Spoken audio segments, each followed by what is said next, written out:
Good evening, everybody. This is Mike Tedesco of Wrestleview.com. I understand you can't see me. I will be fixing that in a second. I don't know why you can't see me, but we will get that going. I thought I had everything all set to go, but apparently not. There I am. Okay. Hi, everybody. Welcome back to Wrestleview Post-Raw number 56. Wow. A lot has happened since the last time you've seen me. I have some great news for you. As you know, if anybody's been following the show, my wife, Victoria, the co-host of the show, has been pregnant for quite some time. And I am proud to say on October 11th at 3:54 in the morning, we had a beautiful 7 pounds, 12 ounces, 19-inch little baby girl named Liliana Marie Tedesco. And she is by far the light of our lives. She is like the most beautiful baby. If anybody's friends with me on Facebook, you've definitely seen pictures of her already. We have a ton of pictures of her actually up on Facebook. If anybody's if anybody is friends with us on Facebook, you definitely have seen her. Amazing little girl. Got to bring her home last Monday. So I technically could have done the post-Raw show, but I think if I did the post-Raw show and recapped Raw last Monday after bringing the baby home from the hospital, Victoria would have absolutely laid the smackdown on me. So it's a good thing I did not do that. I do have some smarts in me left, so that's a good thing. All right. Let's say hi to everybody in the chat room that decided to join us tonight. Oh my goodness, we have a lot of people here. Hold on, let me just turn this off over here. Perfect. Hell, I'll recap Raw in the comments. James Lasterenza says, Quentin Walters is here. James is here. Trevor Mishke is here. Ooh, here we go. Dark Mode Mike, not Vista Dot. James says that Bray Wyatt hit the Wrestleview post-Raw show. I think so. John Cena hosting that. Trevor with the best comment. Yeah, John Cena's hosting. Billy Hefner, my dear friend, is in the chat room tonight. Quentin Walter in the chat room tonight. I think I already said his name, actually. Mashoon Walls. Good evening, new papa. Thank you. Kit Dyson, congrats. Thank you. Well, yeah, it's been a heck of a couple weeks here. You know, it's from the birth to bringing the baby home to kind of adjusting life to the new baby. I am thank God actually Raw was today, because I kind of like lost track of the days. I don't know up from down anymore. There's just so much going on. So it's good to be back with you. It's good to know finally that it is Monday, because I have not. It's been very. It's just been one thing after the other. Just hectic. So it's great, and the baby's so good. The baby's healthy. Baby's happy. We're happy. Victoria's healthy and happy. Made it through the labor. And here we are. All right. Well, let's get down to business, shall we? I'm trying to get, by the way, if you're seeing a little lag on the computer, I'm trying to clear that up as we speak right now. There's a couple things that are going on with my computer at the moment. I'm trying to just get it all out of the way. We'll see what happens. Okay. Should be pretty good to go in like 2 seconds. Anyway. This Raw, so like since I've been gone, I missed the entire WWE Draft. The baby was born on the first day of the draft, so I knew nothing about it until like Saturday when I could finally like check in on the news. And thank you so much to Jerome, one of the best news recappers I've ever met in my entire life. Thank you to Jerome for covering so much of the news while I was gone. Great job, sir. Great job. Yeah, so I had to catch like a lot of like what happened. And initially I was like, wow, Raw really got the shaft. You know, it seemed like every single big star is heading over to SmackDown because that's the new favorite in WWE right now. But after watching the show tonight, came to a realization that this version of Raw could be one of the better versions of the Raw roster we've ever had. Paul Heyman, now because SmackDown is the new darling of WWE, you have to imagine that it might not have so much of Vince all over it. maybe Paul Heyman will be left to his own devices and left to kind of create. Paul Heyman is really good at taking some stars that are unestablished or young or need a little bit of a career boost and kind of finding their strengths. Like, not everybody's going to be a main eventer, but Paul Heyman will find the strength in that superstar and work with that and make them into something really special. You just need to look at the SmackDown roster from 03 to 04 to see what I'm talking about, the SmackDown 7. You know, you had guys like Kurt Angle, Eddie Guerrero, he who shall not be named, Rey Mysterio, guys like that, Brock Lesnar, that really dominated that show. Heyman built the entire show kind of around like those 7 guys and really just put their careers into another orbit. I think he could do the same with a lot of these guys tonight. Tonight felt like a full, hard reset on Monday Night Raw. Introducing a lot of new talent, a lot of unestablished guys, taking some established guys and kind of giving them a little bit of a boost. Just one good segment after another. This is probably the best 3 hours of Raw that I've recapped in quite some time. There wasn't one segment where I was like, oh, God, that was bad. That was really bad, including the Rusev, Bobby Lashley, and Lana stuff. And I can't tell you how much I truly hate that storyline. But even tonight, that was actually pretty good and actually, dare I say, a little fun. So we'll talk about it. And also, here's another novel concept of what happened tonight. So I'll just kind of preface this a little bit too. Taking some of the old timers and using them not as like a punching bag for some new superstar coming up, but actually seeing that they still have something left to give. Like I'm looking right at Ric Flair. I'm looking right at Jerry the King Lawler on the King's Court tonight. 2 legends, really legends on the microphone, legends in the ring, that were used to perfection tonight to further storylines without having to be physical. Just really, really like a lot of times WWE will just kind of like take an old timer and just kind of throw them aside, you know, like okay, we'll just throw them out there and they'll take a couple bumps for a new guy and, you know, we'll make them look embarrassing and this and that. They did not look embarrassing tonight, and it helped the segments big time because now these guys are still like they look like, you know, they belong. They don't look like they were ever like, oh my God, how was this guy ever a star?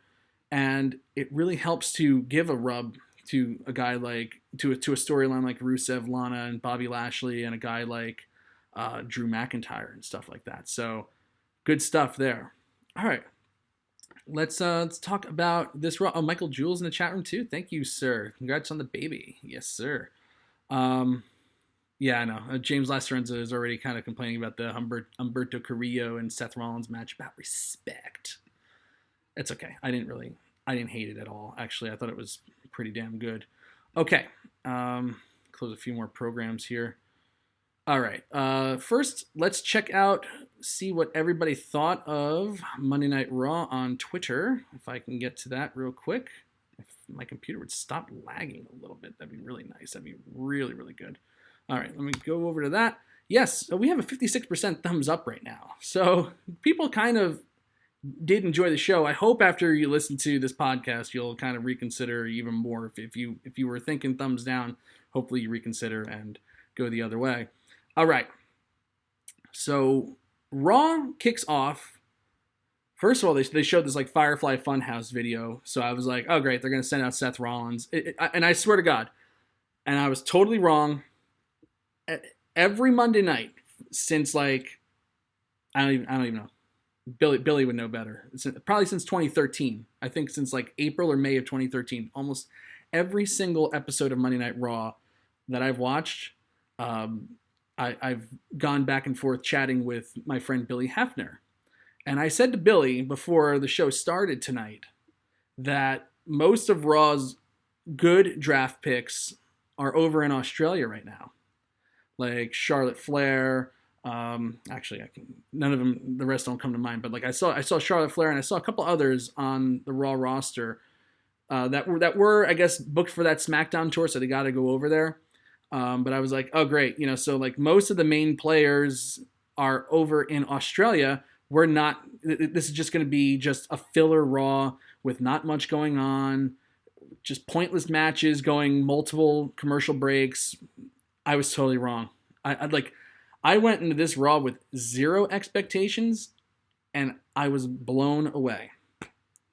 So they kick off the show with this Firefly Funhouse video of Seth Rollins burning the thing down last week, and another truly awful, awful bookmark of this hideous storyline between Seth Rollins and Bray Wyatt. It gets worse and worse as it goes. It really, really does. And it's only served to severely hurt the value of Seth Rollins as a face world champion, and Bray Wyatt and the geniusing that was going on with his character work. It's only served to hurt them. So I thought they were going to send Seth Rollins out there to kick off Raw in one of the coldest storylines that I can recall WWE having. And instead, they send out Ric Flair. So I was like, okay, immediately my mind was like, this is a mistake. Send out the one thing that people really want to see at the start of the show, and then it's going to be 2.5 hours of nothingness. Well, again, totally wrong. Totally, totally wrong. Ric Flair, by the way, was incredible in this, because Flair is playing the heel at Crown Jewel. And the problem is, people love Ric Flair. People really do love Ric Flair. I'm one of them.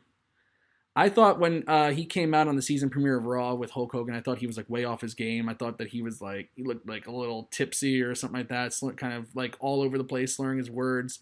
I was like, there's got to be a reason they didn't give Ric Flair a live microphone on that show, because they really didn't let him talk. Well, they sent him out there and gave him the microphone and just let him do his thing. And Ric Flair started riffing, and all of a sudden it turned into like this classic Ric Flair promo that was so much fun. Ridiculous amounts of fun. And he turned the crowd from loving him to strongly disliking him. I'm not going to say they hated him, but they strongly disliked him. But Ric Flair has, if he could stay healthy, it's a shame that he's 70 years old. If he could stay healthy and not make any more crazy YouTube videos and not be like, like cut those promos where he talks about like making girls bleed and stuff like that on, on a live microphone, he could be an asset to somebody. Like, he was a huge asset to Evolution. He really was like a catalyst behind the rise of Randy Orton and Batista, when Evolution was going strong, building 2 new stars. And when he was managing Charlotte Flair, his daughter, he was fantastic in that presentation and getting her to the next level and getting her to be looked at as a serious person. Ric Flair has a lot to give. I think he could still be a viable heel manager for somebody, like a Drew McIntyre, like he was tonight. There's a lot left to give there if he could stay healthy, if he could stay straight. The problem with Ric Flair is it's just hard to keep him straight. It really is. It's hard to keep him off the sauce and doing what he's supposed to do, staying on the straight and narrow. That's a shame. That's a shame, because he was great here tonight. He comes out, he points out the Cleveland Browns at ringside, the entire offensive line, and the Cleveland Browns offensive line is truly offensive. Pretty bad. He says, this town needs a champion now that LeBron James is gone, so thank God the Nature Boy is in the house. And people didn't know, they were like, what? Is he turning on us? And so, they didn't really know what to do right there. And then he goes, his team's going to beat the hell out of Team Hogan at Crown Jewel. Hogan's team has great pro wrestlers, but they're nothing like his team. Flair says he has the last hand to play. And then he points at somebody in the crowd and he says, yeah, tell that one to your girlfriend. In fact, I used to know your mother. And I was like, and the crowd was wooing. It was just like, oh, that was great. That was great. Ric Flair just thinking on his feet, being Ric Flair. It's like, I remember that promo he did with Tony Schiavone. He goes, this blazer costs more than your life. And he goes, I don't know what the heck you're wearing, but I'd be ashamed to wear it. It was like just classic Ric Flair.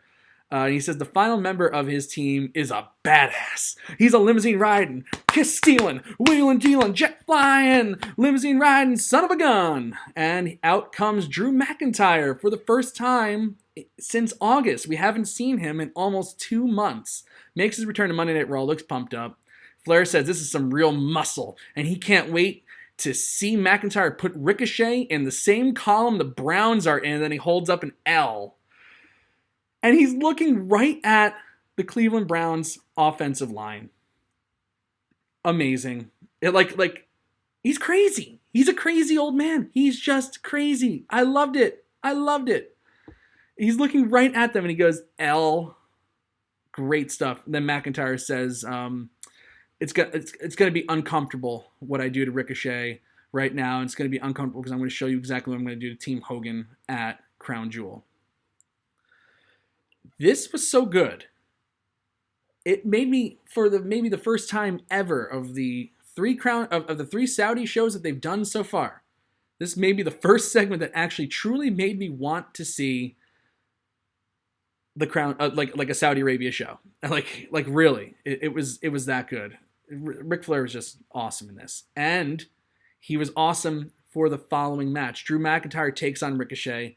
Now, this is Drew McIntyre's return match, so there's really not a lot of mystery about the victor in this match. But damn, they had such a fun freaking match. They really had a fun match. You knew that Ricochet was probably going to take the L here, and that's not a problem. But it's how you take the loss. You know, sometimes you take a loss and you can look great coming out of it. This was one of those matches. Drew McIntyre gave a lot. Ricochet gave a lot. And you know what? Ric Flair was hilarious at ringside. Just a total madman. Look at some of the stuff that he would, it's just hilarious what he was doing. I don't even know. Like he was sitting there. McIntyre was giving chops and he was just chopping his chest and stuff like that. It was hilarious. Ricochet was awesome too. And then in the middle of the match, they have Sarah Schreiber come out and interview Ric Flair. And Ric Flair just kind of loses his mind. He forgets where he is. He goes, where are we at? Kansas City, Cleveland, Hogan, wherever we are, SmackDown, I know we're there. But wherever this is, you better be there, Hulk Hogan, because I'm coming for you, basically. I don't even know what the hell he said, but he was friggin' pumped up. I mean, you look at this gif. Look at the gif of him. He's lost his mind. He's pointing at the camera. He's screaming. He's red in the face. The blood pressure is through the roof. And this guy's had 2 heart operations. This guy's insane. But it was totally awesome. And he was so much fun throughout this whole entire thing. Ricochet and McIntyre had a really, truly wonderful match. Really, really wonderful match. Just lots and lots of fun. No one looked bad coming out of this. Ricochet takes the loss. And clean, too. Really, really spick and span clean. McIntyre sets up in the corner. Floor, and how many times has a guy ever set up in the corner and oh, yes, come on, get up. And then they go for their finisher and they leapfrog them or they sidestep them. No one ever hits the finisher unless it's on a jobber coming out of the corners, posing and all that stuff. You know, how many times has Randy Orton ever dropped down and done the punching of the mat thing and actually hit an RKO after that? Not many times, but McIntyre did that tonight. Floored Ricochet with the Claymore kick. Boom, 1, 2, 3, and then he returned afterwards to attack him and gave him a really, really nasty inverted Alabama slam on the steel steps. Ric Flair just loving life. And there's a bunch of Ric Flairs in the back that Ric Flair actually pointed out during his promo too, which is great because it's we're so used to seeing people with scripted promos and not in the crowd is doing their own thing during the promo and they don't know how to react to them. Ric Flair was just all over the place, just thinking on his feet. He's pointed out the Ric Flairs at ringside. Good stuff. Here's that inverted Alabama slam. This is using a veteran in the right way. Seriously. He didn't look embarrassing. He wasn't embarrassed. It wasn't it's the hometown of the legend. We got to kill him. This was just the right way to use a legend, and it really, really helped Drew McIntyre's comeback big time. McIntyre looked great. Ricochet did a great job for him. This was just top to bottom, a hot way to start off Monday Night Raw. And I was like, wow, I just couldn't believe it. I couldn't believe it. And I was like, okay, well, the bottom's going to drop out soon, right? Well, next we have kind of like the cool down segment, like after like a long match, and they'll kind of do like just one commercial, one block where they do promos and stuff like that. Charlie Caruso with the OC backstage. And this was weird that all night they kind of promoted the Street Profits' first match as this 6-man tag with the Street Profits having a mystery partner. And then when they actually get to the main event, it's just a straight up tag match with the Street Profits versus Gallows and Anderson, which was like so strange. But anyway, Charlie Caruso is asking the OC about what's their strategy, with a mystery, with them having a mystery partner tonight. And they said, basically they were saying that they're the most decorated tag team in history. The Street Profits are rookies. They have to earn their keep. They shouldn't get a worldwide platform as the hosts of Raw when you have the charismatic OC. And then AJ Styles with one of the lines of the night. This was absolutely hilarious. AJ Styles says, Anderson is not wrong. The Street Profits want to get the smoke, but that kind of smoke is illegal in Ohio. You morons. Just a really great line. They'd say that Cleveland sucks.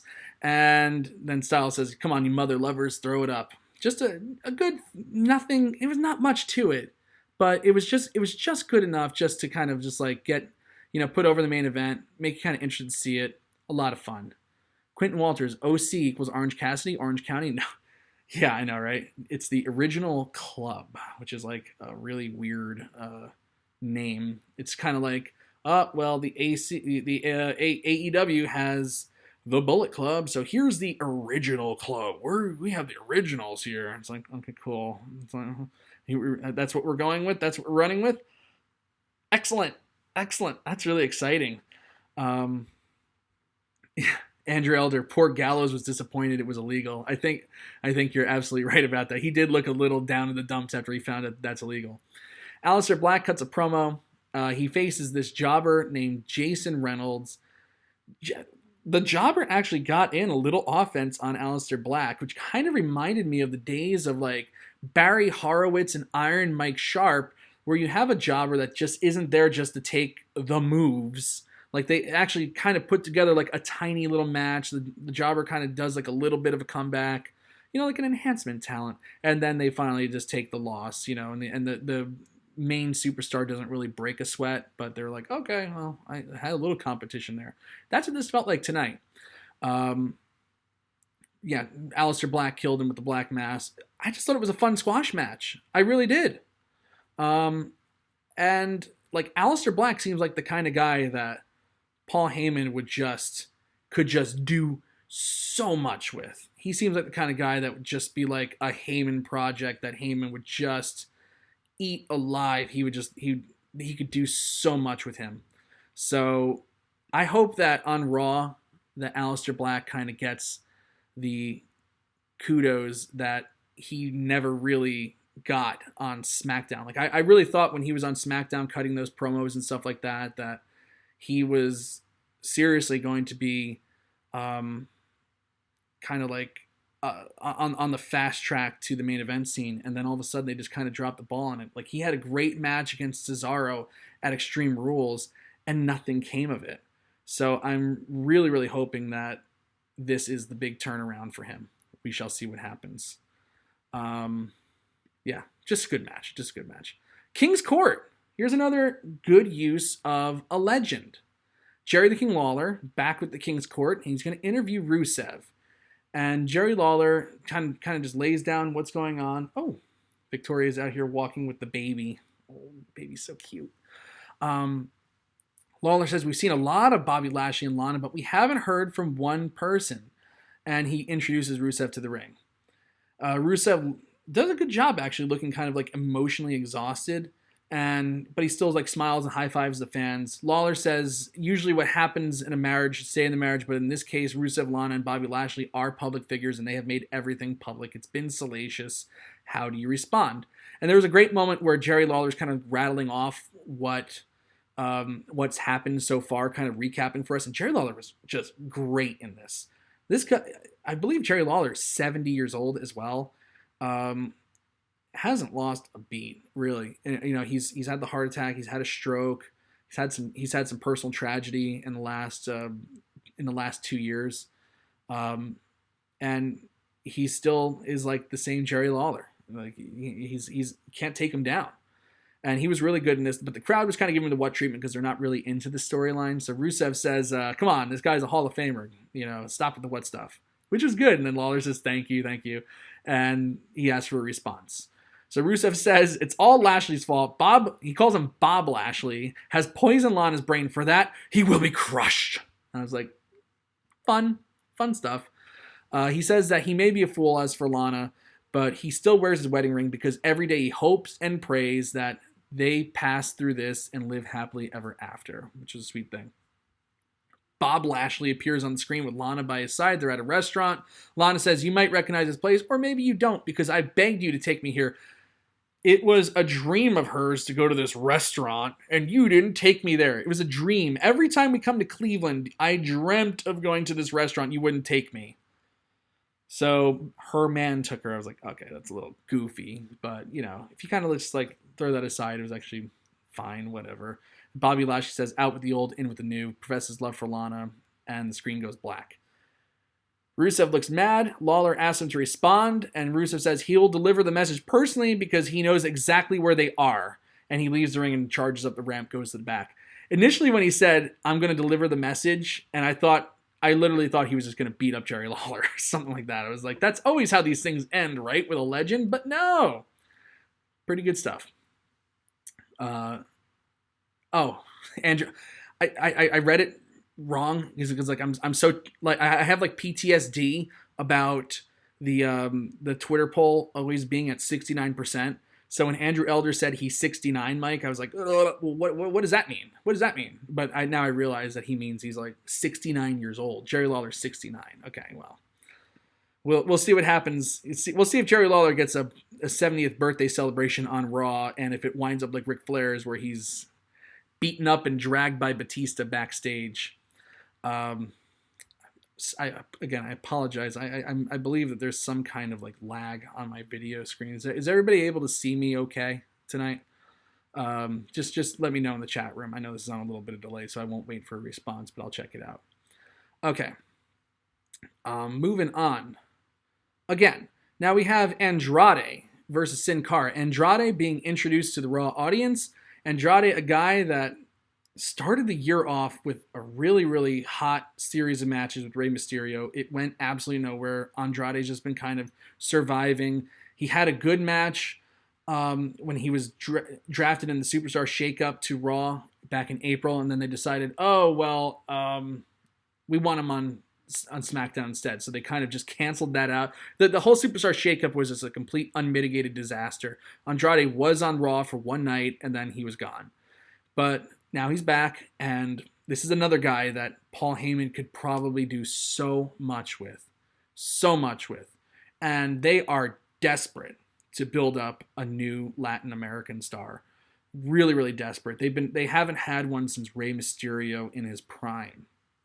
Now they have Mysterio back, but they have deemed him too old to be a star. So now he's on the back end of his career, where he has to just continually put people over without much advancement in his own career.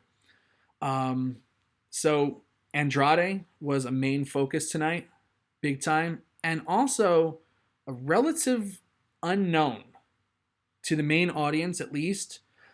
Like, I'm sure a lot of people in the chat room have heard of him. He's been on 205 Live. I doubt anybody watches that show. And 205 Live is unwatched when it every week. It doesn't even appear in the top 10 videos for the WWE Network. It's just I don't even know why they do it. I don't know why they're so like hell bent on keeping 205 Live. Like, they should tape that before SmackDown, but it's like one of those like weird things about Vince. It's actually kind of admirable, but also kind of weird that Vince will shyster his way into so many different things. Like, he'll promote stuff that never happens. Like, they'll promise something and then not deliver on it. Like, 4 Money in the Bank cash-ins, they guarantee it's going to happen tonight. It's going to happen tonight. It's going to happen tonight. And it never happened. Total turnoff. they advertise guys that are injured for house shows all the time, and then they offer you a refund when you get there. Like total crap moves, like that. But like I just listened to the podcast with JR talking about Taboo Tuesday and how the voting wasn't rigged because it was like very important to Vince that if he promotes that the crowd is going to pick the matches, that they have to, like, it has to be legit voting. And it's like the same thing with 205 Live. It's like, does anybody really truly give a damn if 205 Live is live? No one cares. And it would probably be better for the crowd and the show and the people performing on the show to have it taped before SmackDown, because the crowd will just be excited to be seeing some wrestling, and they could work in front of a fresh crowd that hasn't already sat through a show already. Because I've been to every 205 Live I've been to, because I've been to a few SmackDown tapings. Once when they were doing Mixed Match Challenge, they were they taping 205 Live before SmackDown, and it was actually the 100th episode of 205 Live. I think it was a street fight with like Kushida and I forget. I think it was Kushida and Ali. I think it was Mustafa Ali, and that was the 100th episode of 205 Live. They taped that before SmackDown, and it got a great reaction. But every other time I've been to a 205 Live taping, it's been after SmackDown, and invariably, the crowd massively turns on it. The latest iteration of it was at the SmackDown I went to at Madison Square Garden. There was a person there with, like, I guess it was like a 1-year-old baby, and the crowd all of a sudden started, like, found the baby, started chanting for the baby, and all of a sudden the dad's holding the baby up like the kid is Simba and standing on a chair, and the crowd is just going nuts for this baby, literally going insane for the baby during the main event of 205 Live. And these poor guys they are working a 25-minute match, and no one cares. So it's like, I don't know why. Well, it says, damn it, it's called 205 Live. It has to be live. No, it really doesn't. It really doesn't. You could just change the name of it to WWE 205. No one cares. The 205 show, whatever. It's like all these like weird hangups that like he gets on. It's like very, very strange, very, very odd. Anyway, I see my video is good, no lag. Oh, excellent, perfect, excellent. All right, then I won't worry about it anymore. Anyway, getting back to this, Umberto Carrillo is the other focus of Raw and making the next Latin American star. And they see a lot in him because they put him in the ring with Seth Rollins tonight. But Umberto Carrillo is watching this match.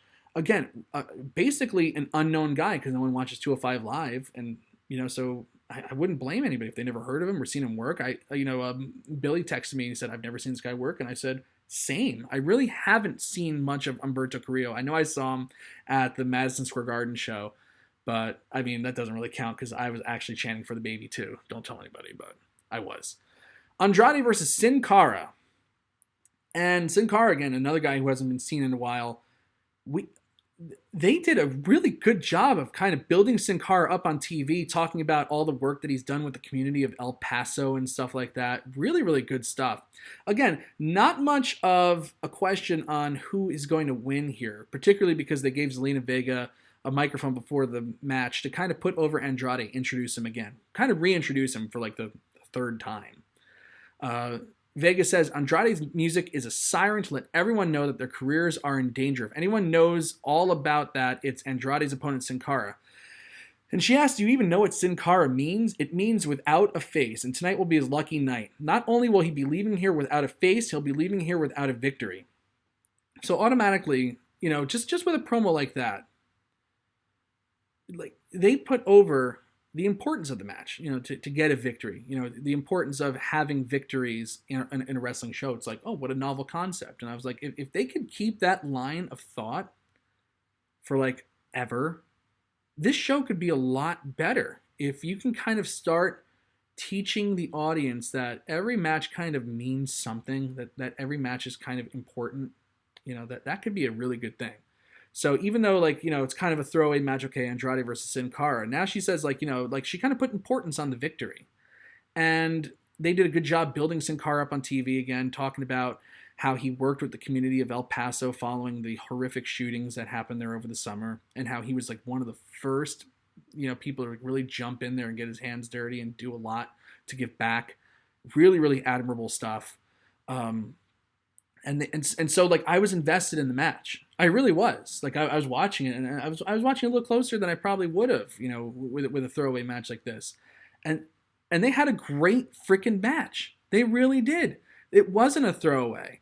They both worked their tails off. Sin Cara, put his body on the line here with, the moonsault block to the floor. Andrade was just cut it, just really, really fire. Like I love that move. That move has so much room for error. A head scissor into a sit out face buster, because you can really, like, if you catch the legs and don't let go at the right time, you could land that guy high up on his arms and kind of really bend his back a little bit. So that's a pretty dangerous move, and he pulls it off to perfection. They had a great match, a lot of fun. And at the end, Zelina Vega, of course, gets involved because we're establishing an act. We've seen the act before, but we're reestablishing it again. Zelina Vega is a big part of the act, and I shouldn't really be saying this, but it's not a horrible move to be taking right there. It's not a bad move. Like that's a pretty easy night at the office if I have to take that move from Zelina Vega. Don't tell you know who. But it was just fun. I'm kidding around, but this was a lot of fun. Yeah, I really, really enjoyed this match, and it did a good job just putting Andrade over. Sin Cara did a really, really good job of making Andrade seem powerful and just like a real strong star. So again, there may not have been much mystery to the result, but it was still a lot of fun. And again, resetting Raw, establishing new guys. Like Andrade is not technically new, but they're kind of establishing that, yeah, Andrade is going to be a player on Raw in the coming months. This was just like a Paul Heyman masterclass of kind of rewriting a show and resetting it without telling you that they're resetting it. Just really, really strong stuff. James, Mike couldn't land that on Victoria in the bedroom in 1,000 years. I'm not touching that one, but it wouldn't be me doing the move. Let's just say that it wouldn't be me trying the move. I'll tell you. All right. Moving on. Umberto Carrillo is interviewed backstage, and he had a pretty cool line here. And again, he kind of looks like the hairstyle is a little goofy. The ring gear could probably use a little bit of a touch up. But he talks about having respect for Sin Cara, but when you face Andrade, you're also facing Zelina Vega. And then he said Andrade is a future world champion unless he beats him to it. And then Carrillo says, I'm going to be the best champion. Not the kind of champion that plays with fire like Seth Rollins. I was like, oh, wow. Well, you talk about putting the rocket on a guy. Like, he mentioned Seth Rollins by name in his first promo, which... Again, the accent kind of made it a little hard to understand, but you got the gist of it. And, for a guy that's never been on a main show in WWE to mention the world champion's name in a derogatory manner, on his first night, that says something that they really, really want to do something with this guy. They really want to do something with him. So again, following the trend, we have a good match, and now it's time for the cool down period. Street Profits backstage. They just cut a really fun promo. Like the Street Profits have so much energy. If you don't know who the hell they are, if you're kind of curious as to the like what they're about, you find out in their promos. They have so much energy. They exude charisma. This was just a lot of fun. Ford asks about the partner to even the odds, and Dawkins says it's a surprise. So Ford starts asking, "Oh, is it Ric Flair?" But he says that Dawkins says that Ric Flair's already at the after party. Then he asks if it's Booker T or Kurt Angle, but Dawkins tells him to chill. Ford just needs to know that this person doesn't like the OC. Ford says they want the smoke, but it's illegal. We'll talk about that later. R-Truth, 24/7 champion R-Truth is sneaking around backstage. And then he notices no one's around, so he starts walking confidently, bumps into Samir Singh of the Bollywood Boys, and then Sunil Singh rolls him up to win the 24/7 championship, and they run away. I was like, okay, the Bollywood Boys are a thing on Raw. Whatever. I guess because Jinder Mahal will be coming back soon and he's on Raw. Oh, that's going to be not good. It's just not like that's if anything's going to be bad, it's going to be the Jinder Mahal come back and having to try to take him seriously again. Even though I met Jinder Mahal, I met him. He was super cool with me. Took time to talk with me. Just met him randomly at a hotel last year at the Royal Rumble in Philadelphia. Cool guy, but it's bad. It's not going to work out, especially if they try to push him to the top again. So again, resetting Raw. Viking Raiders come out there, the Raw Tag Team Champions. Sarah Schreiber is backstage with Zack Ryder and Kurt Hawkins. Every match matters. Nothing's a throwaway. So they have Sarah Schreiber backstage with Zack Ryder and Kurt Hawkins. She asks them about being underdogs, and Ryder says that they're not underdogs, but they're thankful for the opportunity. Hawkins says at Crown Jewel they have a huge opportunity, and they'll be soon going from underdogs to winners. And then they wonder if they'll have pyro during their entrance, and they don't. So it was kind of funny. Good match. This was a lot of fun. The Viking Raiders annihilated them at the beginning. Hawkins and Ryder got a little heat in the middle of the match, and then the Viking Raiders wound up coming back and winning. But again, they gave Hawkins and Ryder a little bit. They didn't totally embarrass them. They didn't just run right through them like they did a couple months ago when they faced them on Raw. And it was a good match. Just kind of established a tag team division. And God, the Viking Raiders are awesome. I can't wait for AOP to come back and feud with these guys. That's gonna be some pretty cool, hard-hitting matches. I can't wait for those. James Last Friends of Matches Matter. Wow, Vince. Well, just to say, Vince, I believe there was a picture of him floating around with The Undertaker in Saudi Arabia, so maybe Vince wasn't there tonight. Who knows? But if this is how they're going to book Raw, sign me up. I'll be happy to watch it every Monday and come on here and review it. Absolutely, because it actually felt like nothing was a throwaway tonight. Everything mattered, and it's really good to see them just kind of establishing new stars and kind of just pressing the reset button, because it's been the same old guys every week in the main segments doing their thing, and it's gotten stale and boring. Hayden Barker in the chat room tonight. Hey, how you doing? Good evening, late as always. Glad to see you, Mike. Congrats to you and Victoria. Thank you very much, Hayden. Our little girl is very, very beautiful, and we're very, very happy. Michoud thinks that Viking Raiders will have the titles for a while. I got to agree with that. This is a good act. It's a good act. All right. Now, here's another good thing. So, Bobby Lashley and Lana are cuddling in the restaurant booth. The manager comes up and he says, I'd like you to leave. And your meal is on me. I just want you out of here because I heard that your husband is coming down and I don't want any trouble. And Lashley says that Rusev doesn't have the balls to show up. They continue to cuddle. They go to commercial. We come back from commercial. We go back to the restaurant.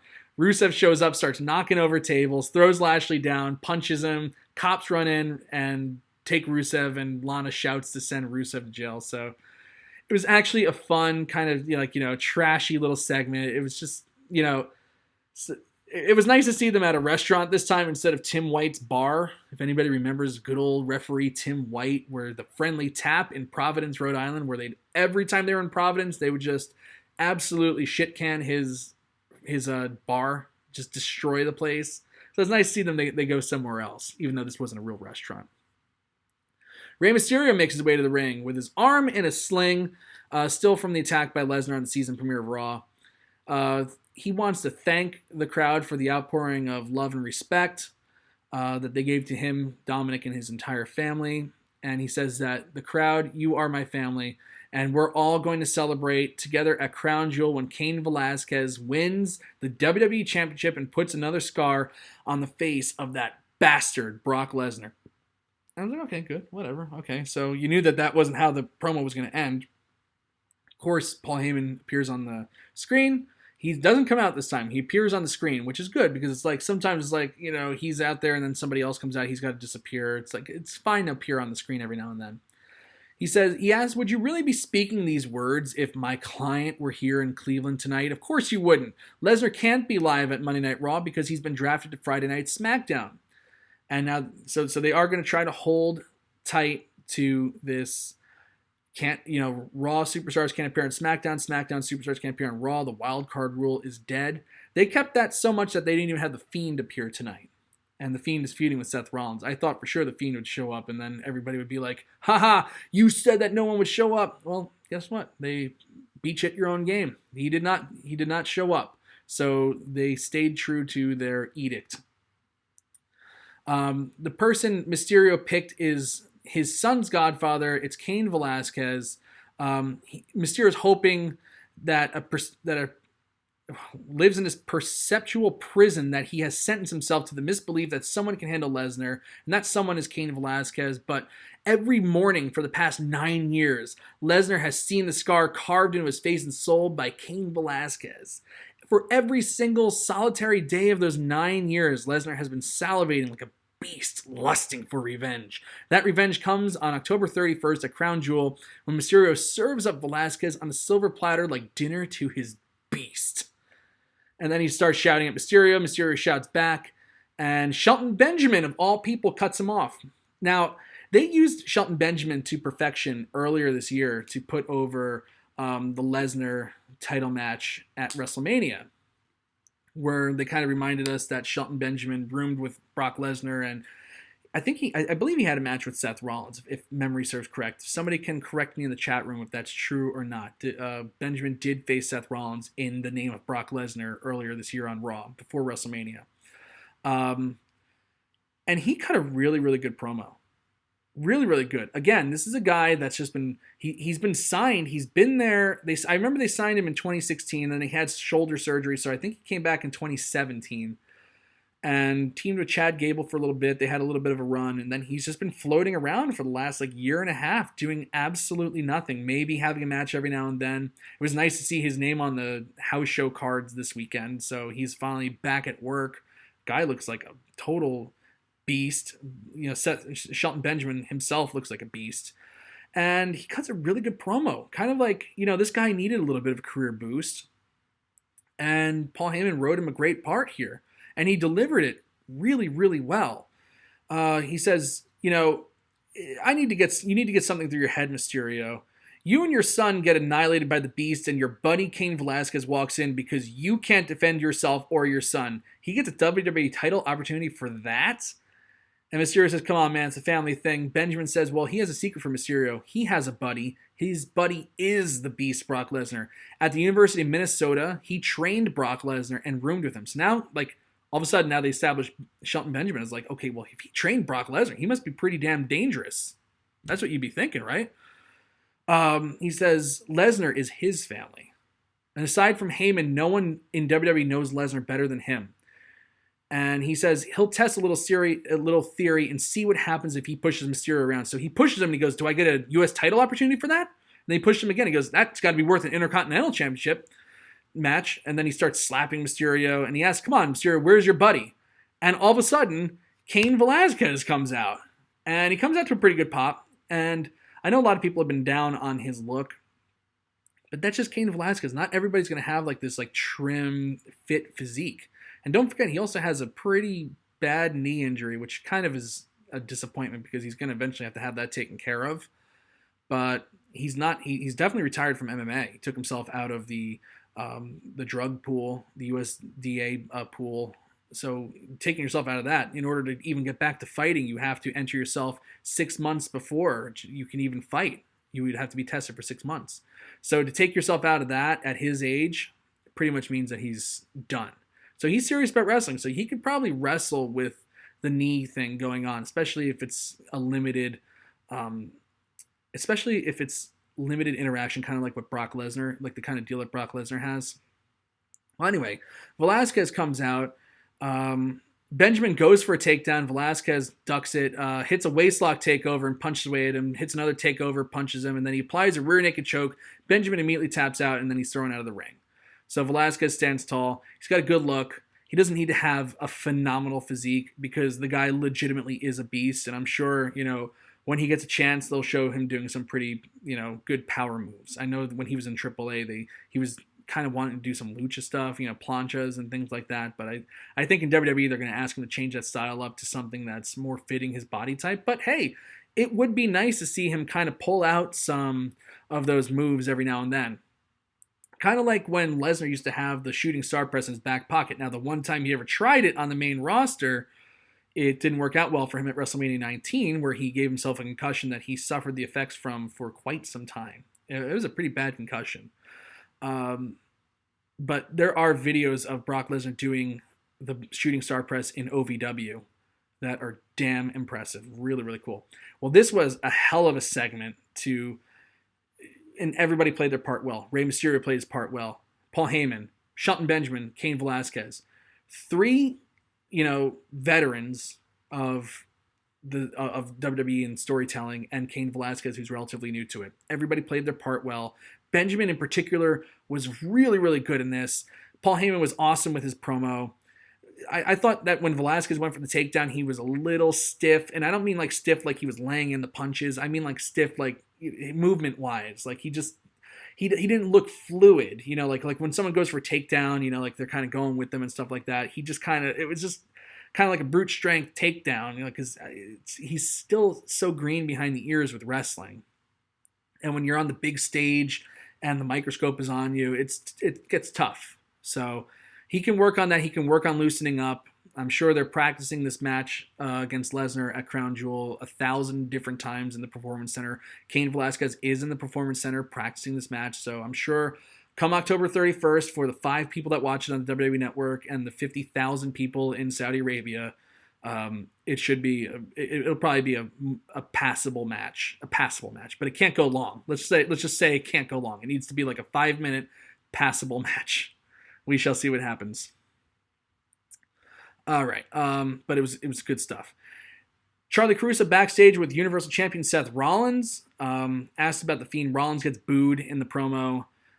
She asks about the Fiend being in his head, and Rollins says there's something different about Wyatt. He's different. There's an aura about him that he can't explain, but once you step into the ring with the Fiend, you're changed forever.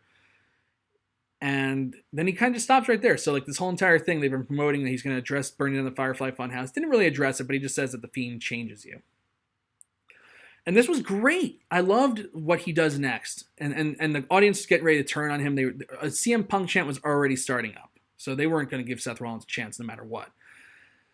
But he did a thing. He walks up to Umberto Carrillo. So like this, all of a sudden, this line that Carrillo said earlier in the night isn't a throwaway line. Rollins says, hey, I burned down the Firefly Funhouse because I needed to. You'll learn that, if you ever become a champion, you have to decide what's right, and that was the right thing to do. And he heard that, Carrillo wants to be a champion. He welcomes him to Monday Night Raw. How about you have a match against the Universal Champion for your first match? How about it's tonight? And how about it's right now? So we're going, I love when they do these things on Raw. And they used to do it all the time in the late 90s and early 2000s, where you take a guy who's either not established at all or kind of like a mid-carder who, for one night, gets a run with a main eventer. It's just a show-long storyline. Like, I always go back to this because I just loved when this happened. It was on Raw. I think it was like July 2002. Rock is the undisputed champion, getting ready to face Brock Lesnar at SummerSlam. Eddie Guerrero's out. Rock's cutting a promo. All of a sudden, Eddie Guerrero cuts him off. Comes out and talks about how his daughter has a poster of The Rock on her wall, and he tore the poster down because he hates the People's Champ. He tore it up and stomped on it, and Rock's like, "What's wrong with you, sick freak?" And they wound up having a main event match. Rock goes over Eddie Guerrero, but then he gets attacked by Brock Lesnar afterwards. So it gave The Rock something to do for the night. It doesn't have to be all storyline. You can kind of take these guys and in the process of furthering your own storyline, help put somebody else over. That's what this was right here. It gave me a big reminder of that. He walks up to Umberto Carrillo and challenges him to a match, gives him a match. So the match wasn't quite Kurt Angle versus John Cena, where it's like a star-making match in one night, where you kind of establish this guy. But hey, Carrillo's in there with the Universal Champion, and he took it to him. Seth Rollins is really good in it. He gave him a lot of offense. Carrillo took a lot of offense, so Rollins wasn't exactly taking him seriously at first, but then he started making the big comeback, forced Seth Rollins to take him seriously. By the end, he hits a big, really, really odd. You got to see this moonsault. If you've never seen him work, and I've never seen him work for sure, this moonsault was damn impressive. Look at the height he got on that. And he connected with it. Rollins, of course, kicks out. So he goes for the moonsault again. Watch that one more time. That was really, really good. He goes for the moonsault one more time. Rollins gets the boots up, hits him with the stomp, and that's the end of that. But he goes in and says, shakes his hand, so he gives him the respect. Humberto Carrillo again, not a John Cena type moment because the crowd isn't into Seth Rollins right now. But it's something that they could definitely use to further putting him over in the future. So next week I'd really like to see, what they do with Seth Rollins. I'm sorry, not Seth Rollins, but Umberto Carrillo in particular. I'm really excited to see what they do with him. Good stuff. All right, R-Truth. This is a good funny segment. Walking around backstage with a referee, notices one of the Bollywood boys in the background, runs up to him, rolls him up, but it's Samir Singh and not Sunil Singh. The referee, so R-Truth is trying to count. Referee won't count. He says, that's the wrong guy. They get up, they gyrate and run away, and R-Truth goes, so there is two of them. And then that's it. Firefly Funhouse is announced as making its return on SmackDown on FS1. Now, I just want to preface this real quick. Of course, Wrestleview will cover the ratings, of course, for SmackDown this week, but you cannot take... Yeah, SmackDown has definitely been on the downward trend since debuting on Fox. They debuted with like 3.8 million. They lost almost 1 million viewers the next week, and then the week after they actually lost about 500,000 by the final number that came out today. Obviously, the number is going to be even lower on FS1, particularly with the World Series as competition, but it won't even matter until they're back on Fox. So to compare the number for SmackDown this coming week to real life numbers, it's not even fair. So we're going to try to just downplay that a little bit. So I just don't want to hear anybody like going crazy about like, oh, look at the ratings, look at the ratings. It's like, it's not real numbers. It's not real numbers for this week at least. Next week will be the big one. Be interested to see how that audience comes back. Street Profits make their entrance. They dance through the crowd, and the crowd is very, very into them. Good to see. James Lester says, let's blame Eric Bischoff. Hooray. Yeah, well, now Bischoff's gone, so now it's time to start blaming Bruce Pritchard. See what happens on that one. Street Profits versus the OC. So they promoted it all night as the 6-man tag with a mystery partner, and now it's the Street Profits versus Gallows Dancing straight up. Crowd... By this point, it's, we're 2.5 hours into the show, but the Street Profits are so damn charismatic that they pull the crowd into this. They dance in the crowd. They have just tremendous offense. Montez Ford in particular, and that's not to take anything away from Angelo Dawkins, because Angelo Dawkins is one hell of an athletic big man. Really, really athletic. Super, he's hitting drop kicks. He's throwing guys, shoulder blocking, doing the whole thing. He's got great offense, but Montez Ford, I've never seen a guy get that much hops on a drop kick. And yes, everybody talks about the one thing Bob Holly had was a great drop kick. Randy Orton hasn't done it in a long time, really, but he has a beautiful drop kick, especially when he was first coming up. His drop kick was like textbook, gorgeous drop kick. Montez Ford's drop kick puts them all to shame, and I'm not kidding about that. This guy gets some serious air on it, and it looks spectacular. Really, really good. Textbook drop kick. And the guys both of them are just oozing charisma. And they can take what traditionally is a sleepy main event match on Raw and make it and pull the crowd into it. And that's just what they did here. They did a lot of time getting heat. Gallows and Anderson spent a lot of time getting heat on them, and then they fired up. But then AJ Styles gets involved, and all of a sudden now Kevin Owens' music hits. He's the mystery partner, I guess, but I guess he's their mystery manager for the week or whatever. He runs down, stuns AJ Styles after AJ Styles has interfered multiple times already. Ford wipes Gallows out with a somersault senton. Dawkins slams Anderson down and tags Ford in. Ford then hits a huge frog splash for the win. Street Profits dance through the crowd. It's a happy ending to Raw. There's no tomfoolery, nothing at all. I don't actually. Nafis Sadat is asking.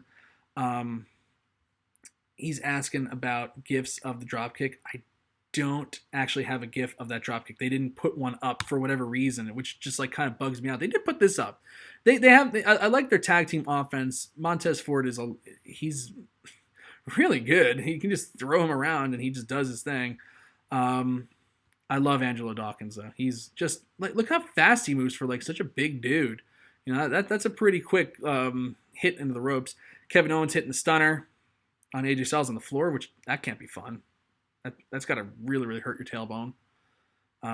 But yeah, unfortunately, there's no GIF of the drop kick. You'll just have to take my word on it, or dare I say, watch Raw. You know, don't watch Raw. You don't have to watch Raw. You just watch the show, and then you just watch the highlights that I tell you to watch. And definitely the highlight would be the Street Profits match, and check out that drop kick. Dance with the Crowd is no tomfoolery. It's a happy ending. This was a great Raw. It was a really great Raw because they pressed the reset button and they're trying to put over new talent. I can't argue with that. And they actually did a damn good job of starting to put over some of this new talent.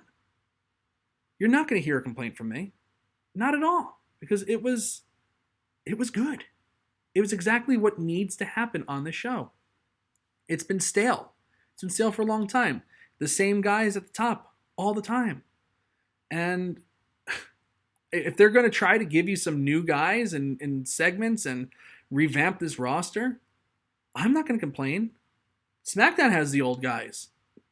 SmackDown, like they put a lot of effort into topping out SmackDown's roster so they don't have to establish everybody, so they can have their already established stars on the network show, so they don't have to spend time introducing, an audience to it. They just want to just impress them with what they have already. That's fine. I actually think that kind of handicaps SmackDown in a sense, because it's the same old guys that you've seen week in and week out doing the same thing over and over again. How many times are you going to watch Braun Strowman run over a guy with a bunch of shoulder blocks on the floor? Time for something new. Obviously, it wasn't working for Raw. And I seriously hope that, obviously ratings aren't going to go up. They're not going to go up for quite some time because you have to establish these guys. You have to kind of get people talking about Raw again. It's not going to happen. It won't. It'll be the same thing in a month where they're kind of where if they stick with this, it'll be the same thing in a month where it's just kind of like numbers. But if you stick with this, these numbers will go up. But patience in wrestling is just like totally dead. It's very, very. We are a very now culture. You need to have this storyline culminated right now. You need to know the mystery right this second. You need to know everything. Look behind the scenes and get all of the perspectives and everything. Like you need to know everything now.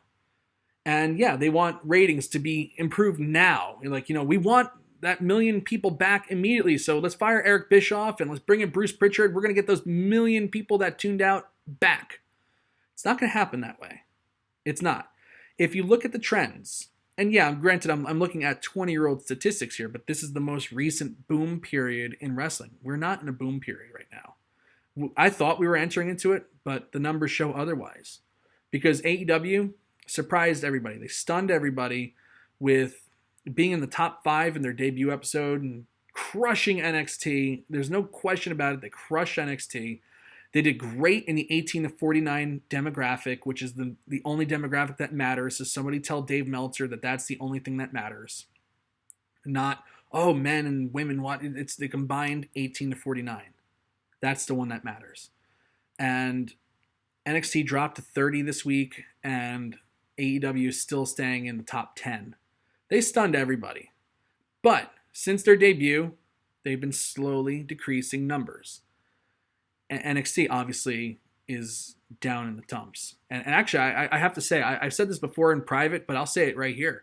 I feel terrible for Triple H, for Paul Levesque, who put his heart and soul into NXT as a brand and worked so hard to get it to be WWE's best kept secret, essentially.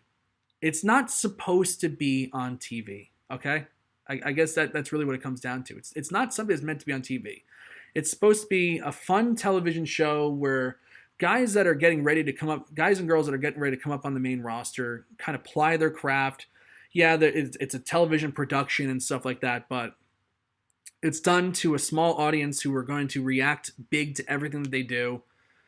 it's not meant for general audience casual consumption. It's meant for hardcores. And because, let's face it, you can try to spin it all you want. You're wrong. You are wrong. You do not know how it works. If you try to even say that, oh, they had NXT in the works forever. It really wasn't. Even Paul Levesque has even said that this deal came together very quickly, and it was just moving in that direction that they wanted on TV. You can try to pretend that this has been in the works since they announced the Fox deal a year and a half ago. You're wrong. You're totally, totally wrong. I'm telling you that to your face. Trust me, who follows this stuff every hour of every day. I'm there. I'm in it. I talk to people, in different companies. I know what I'm talking about here. You're wrong. It was not planned until something got announced, and it's a shame because Triple H put so much into it. It was the talk of wrestling for the longest time. People talked about NXT like it wasn't actually part of WWE. Like they actually, in their minds, because they hate WWE so much that they separated NXT because it can't be the same company because this company produces Raw and SmackDown. And those are two terrible shows. NXT has to exist on its own island. Well, now NXT, his brainchild, his heart and soul gets on TV, and it's doing worse than what they had running there previously with Suits. It's a shame. It's a shame because they want to play these games, and because it's kind of, just stupid machismo crap that puts that show on TV and lets it get destroyed. It went from being the talk of wrestling to the joke of wrestling. Shameful that even happened. We're not in a boom period right now. But looking at the trends from 20 years ago, when Steve Austin did Austin 316, it didn't take off like gangbusters. Raw and WCW were trading wins back and forth, wins in the ratings.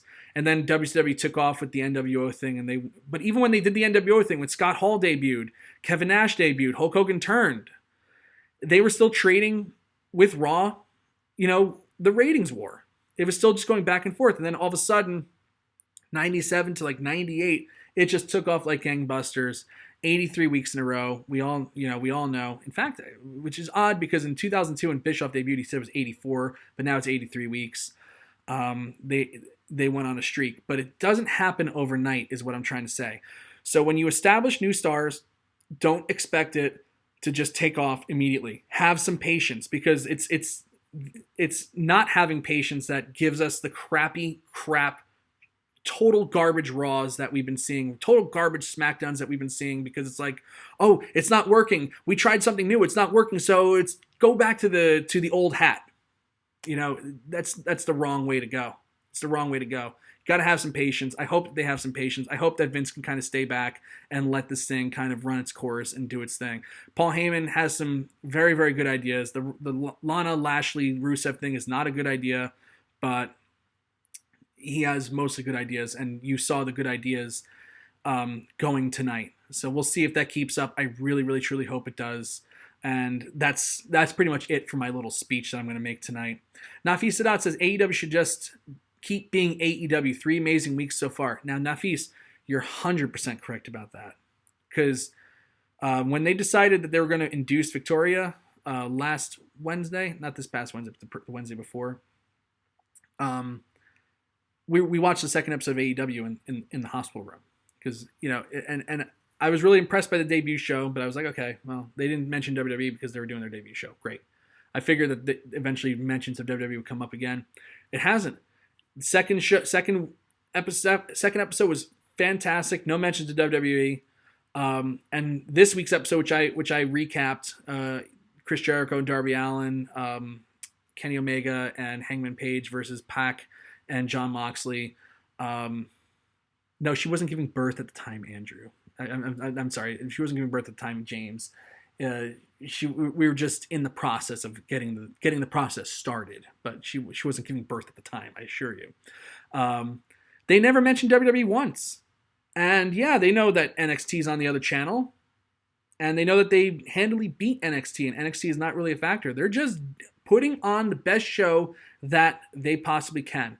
And that's all I wanted for AEW to do. Yeah, I lit them up on a couple of those on a couple of those Wrestleview live shows where we watched like Fight for the Fallen, Double or Nothing, All Out. I lit them up for the WWE references constantly. I thought it made them look minor league. But now that they have their own TV show, they're just doing their show. They're not talking about the other show. They're not mentioning it. Yeah, Jericho mentioned it once when they started a We the People chant on the second episode, but that wasn't a big deal. That was just to shut down a chant, which is fine. AEW has been doing a great job of staying in their own lane. And if they can do that, again, ratings are going to go down for a little bit, but if they keep going and they get a little buzz about them, people are going to come back to watching that show too. And we could enter in a wrestling boom period at that point. But it had like a lot of things, like, WWE is like GM. As WWE goes, so goes the industry. And yeah, WWE has a lot of big TV deals, but their ratings are pretty poor. And so people aren't really watching, and as a whole, the industry is having trouble getting people to watch in general because WWE did such a good job of picking off the fan base through the years that it's really just this small band of real hardcore wrestling fans. Yeah, and they're in the millions, but not enough to sustain, a TV show audience. So they need to start building, bringing casuals back too. And it could start right here on Raw. This could be the turnaround of the industry. If they can start on Raw and it, kind of bleeds into SmackDown too, where we really do change the formula of this tired old product and make it something worth watching again. That will be the beginning of a boom period for the entire industry, because just like GM, as GM goes, so goes the country. Just like WWE goes, so goes the wrestling industry. All right, now seriously, I swear to God, I'm done with my speech. I had a lot of fun talking about that because it's just all stuff I've been thinking about while I'm feeding the baby at like 3 a.m. and stuff like that. Great to be back here with all of you talking. As a new father, you all have been here through the entire journey of when we announced the pregnancy to now our daughter is born. She's here on the earth. She's a beautiful girl, beautiful, healthy, happy little girl. And, can't wait to just tell you more stories about her in the coming weeks, but she's doing great, just so everybody knows. With that, I am going to sign off for the night. And I will be back next week with Post Raw number 57. We're getting closer to Victoria's return too, I'm sure. I'm not sure when that's going to happen, but it'll happen before you know it. Time goes pretty quick, so she'll be back. I'm Mike Tedesco. I want to thank you all for joining me and remembering that there's a Post Raw show, because sometimes when you take a week off, it's like, oh, you took a week off, that's it. Think about something else. Glad to be here. I'm glad you're all here with me, and I'll talk to you soon. Have a great week, everybody.